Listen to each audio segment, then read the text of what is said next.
The night before our wedding, my mother needed a $50,000 emergency deposit for surgery. I went to my fiancé, Major Adrian Hayes, hoping he would listen before it was too late. He only saw the number. He paid the deposit in the end, but something between us broke that night. That money became the beginning of every name he would ever use against me. After that, every time I asked him for help, he sent me $100. When I was in a car accident, he sent $100. When I begged him to attend my mother's funeral, he sent $100. 8 months ago, I found out I was pregnant. I sent him 77 voice messages, desperate to tell him we were having a baby. He never listened. He only sent 77 payments of $100. Later, when I started bleeding and was rushed into emergency surgery, I called Adrian and begged him to come to the hospital to answer the doctors to save our child. He sent $100 again. At the same time, Madeline's Instagram story showed Adrian in his dress uniform beside her at a lavish officer's charity gala. The comments all treated them like the perfect match. I stared at the screen until my hand went numb. I was begging for him from the edge of an emergency room while he stood under chandeliers beside another woman, looking as if he had already found the wife he wanted. By the time Adrian finally turned his phone back on, his staff officer's voice was shaking. "Major Hayes,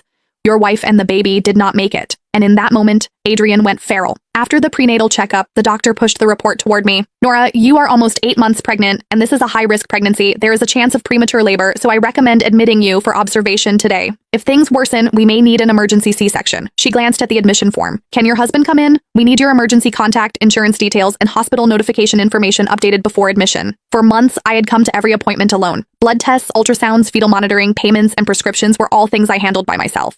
I knew the process so well that the nurses had stopped asking why no one came with me. I took out my phone and sent Adrian a voice message. "The doctor says the baby may come early. Can you come to the hospital?" A minute later, my phone vibrated. "Only a transfer. Adrian Hayes sent you $100. The note read, 'Need money again?'" I stared at the note and thought of the night before our wedding. Adrian had once looked at me as if I were the only thing he was sure of. Before he became Major Hayes, before dress uniforms and command briefings hardened every line of him, he had been the 22-year-old officer who fought his family to marry me. He saved training pay for a small ring, took night shifts to afford our first apartment deposit, and once crossed half the city after a field exercise just to leave hot coffee outside my dorm. When he proposed, he told me he would make me the happiest officer's wife in the world. Back then, I thought that was the man I was marrying. Later, I went to his apartment with my mother's hospital bill in my hand. I had not even finished explaining before he saw the amount. "My mother needs surgery tonight," I said. "Please, just listen to me first." Adrian did not take the bill, so they were right. "My parents said you came after me for money, and Madeline said you would ask for it sooner or later." He looked at the paper in my hand as if it were something filthy. "I did not believe them, not until you brought a $50,000 bill to me the night before our wedding." I tried to explain, but he was already looking at me like a stranger. "Did you think I could not walk away now that the wedding is tomorrow?" He left the apartment that night without listening. Before I could decide what to do, Madeline sent me to Harlan Price, a donor at the Meridian Hotel who helped military families. I went because I had no other choice. Price caught my wrist in the public lounge and tried to lead me toward the elevators.